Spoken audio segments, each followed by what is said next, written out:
Y vamos a hablar sobre el Plan México que se presentó el día de ayer. En el primer resumen le he dado los detalles generales de este plan que busca atraer inversiones al país y detonar el crecimiento a fin de que México se convierta en una de las 10 economías más importantes del mundo. Actualmente es la economía número 14. Le agradezco mucho a Carlos Ramírez Flores, economista y socio consultor de Integralia, que nos acompaña en el programa para realizar este análisis, los objetivos del Plan México.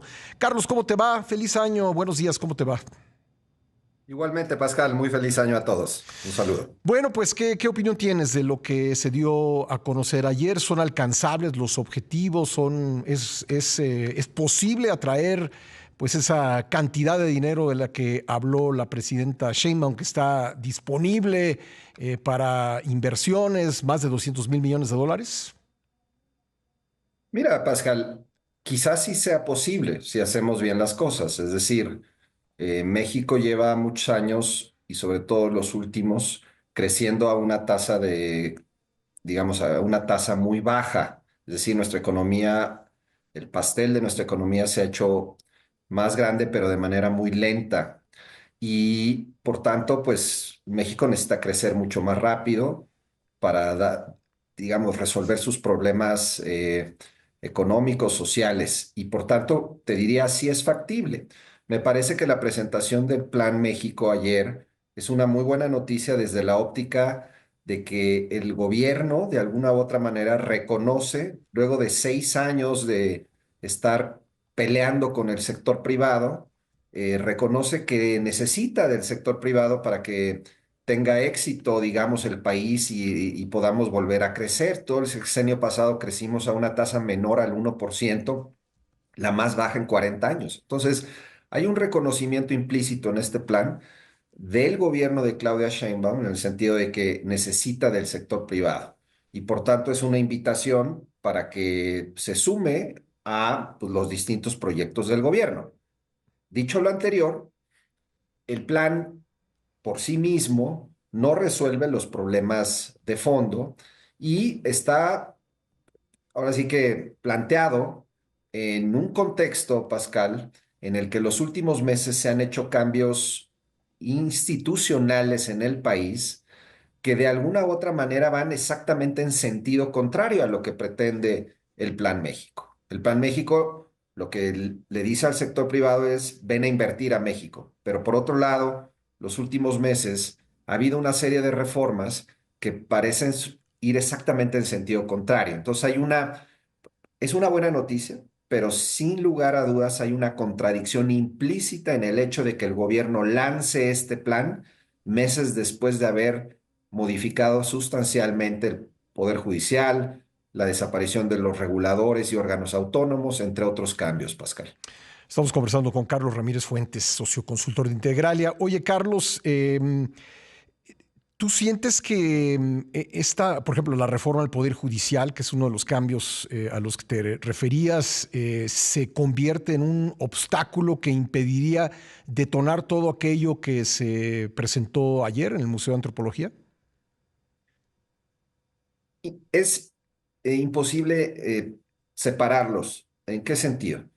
El sector privado, para invertir, pues obviamente toma riesgos, necesita certeza, certidumbre, que sus inversiones van a ser respetadas, de que el gobierno no va a cambiar las reglas del juego de un día para otro y de que pues esas inversiones en el tiempo van a poder madurar. Obviamente, inversiones bien realizadas en proyectos factibles, etcétera, ¿no? Entonces, si un inversionista no tiene certeza jurídica y en estos momentos hay la gran interrogante de qué va a terminar siendo la reforma al Poder Judicial, porque como sabemos tenemos una elección, la única en el mundo, de ministros de la Suprema Corte de Justicia y de jueces federales, Ujú. pues queda la duda de qué pasa si sale mal, qué pasa si una empresa invierte en un proyecto de infraestructura y de pronto se ve inmerso en un proceso judicial. Ujú. Sin un sistema jurídico en el que tenga certeza de que se va a poder defender, pues ciertamente difícilmente va a tomar la decisión de invertir. Entonces, Digo, volviendo naturalmente al Plan México. Aquí hay grandes inversiones de por medio. El gobierno está invitando al sector privado a invertir en energía, en los polos de bienestar, quiere sustituir las importaciones de China a través del desarrollo de cadenas de suministro locales, quiere incrementar el contenido nacional de prácticamente todas nuestras exportaciones, etcétera. Suena muy bien en el papel. Ujú. El problema es que se requieren miles de millones de dólares para llevar a cabo esos proyectos y hoy por hoy, los inversionistas están con la duda de si realmente estas inversiones van a tener la certeza jurídica que requieren para poder llevarse a cabo. Déjame hacerte la pregunta del abogado del diablo. Hace unas semanas, la presidenta Sheinbaum decía que ella, palabras más, palabras menos, pero fue el sentido de lo que dijo, comprometía su palabra de que la inversión no iba a tener ningún problema en cuanto a la certidumbre jurídica. ¿Crees que la inversión pues no confía en lo que está viendo en cuanto a que la presidenta Sheinbaum está conduciendo este proceso? Mira, el problema es que los inversionistas eh, y quienes invierten su dinero y arriesgan su dinero en proyectos de gran envergadura, Pascal, pues francamente la palabra de la presidenta no es suficiente. Es decir, al final del día, los países que han prosperado en el mundo, digamos, en las últimas décadas, pues una de las claves para esa prosperidad y ese desarrollo, pues ha sido no, que no dependen de ahora sí que de la palabra de una persona, y Ujú. en este caso de la presidenta, que como sabemos, pues tiene una posición que dura 6 años y 6 años después pues ya no estará ella. Sí. Entonces, no se trata de comprometer la palabra, se trata de ver las realidades. Ujú. Se va a llevar a cabo una elección judicial el 1 de junio, donde los resultados pues van a dar como, digamos, muy probablemente tendremos un poder judicial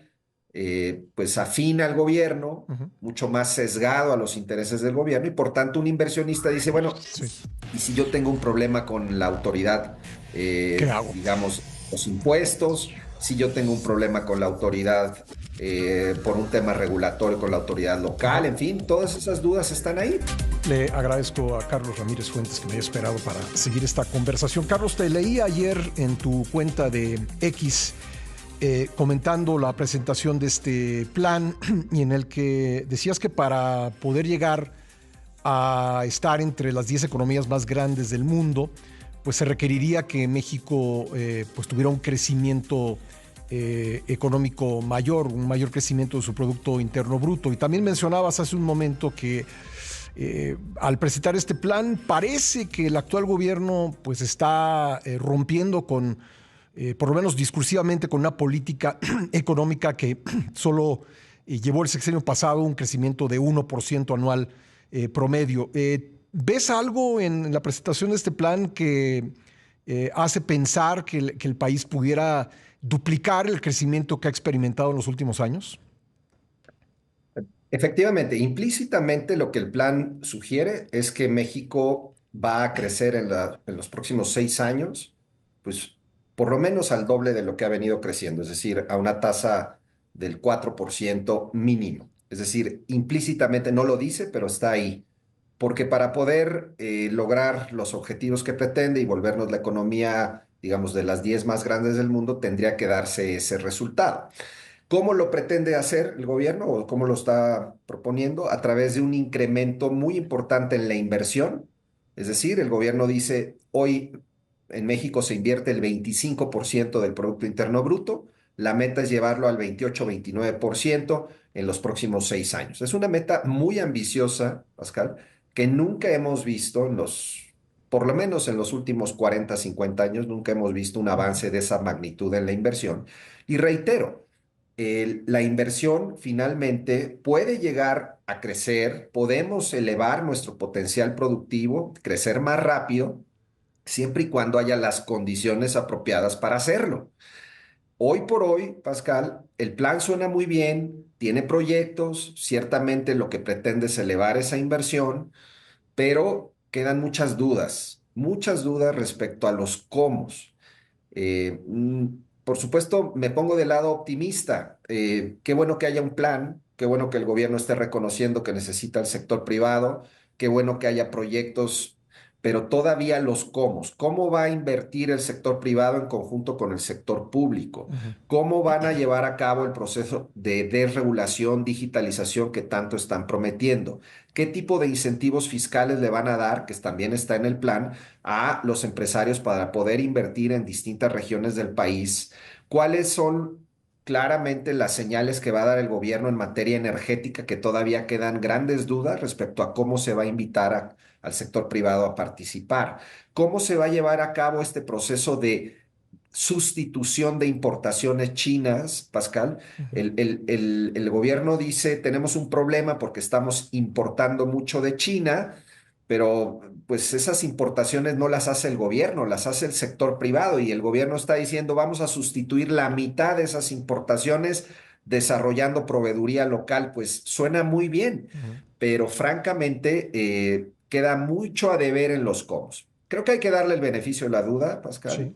pero me parece que el gobierno, reitero, no perdamos de vista que en los últimos meses llevó a cabo una serie de reformas institucionales que parecen ir exactamente en Ujú. sentido contrario de lo que propone el Plan Y México. además de eso, Carlos, al hablar de aumentar la proveeduría local, de realizar más compras a productores nacionales, pues me queda la duda de qué estarán pensando quienes pretenden venderle al gobierno, tomando en cuenta que, por ejemplo, Pemex le debe, pues creo que 600,000 millones a sus proveedores y no les ha podido pagar. ¿Qué confianza tendrán los proveedores locales en venderle a un gobierno que pues compra hoy y paga quién sabe cuándo?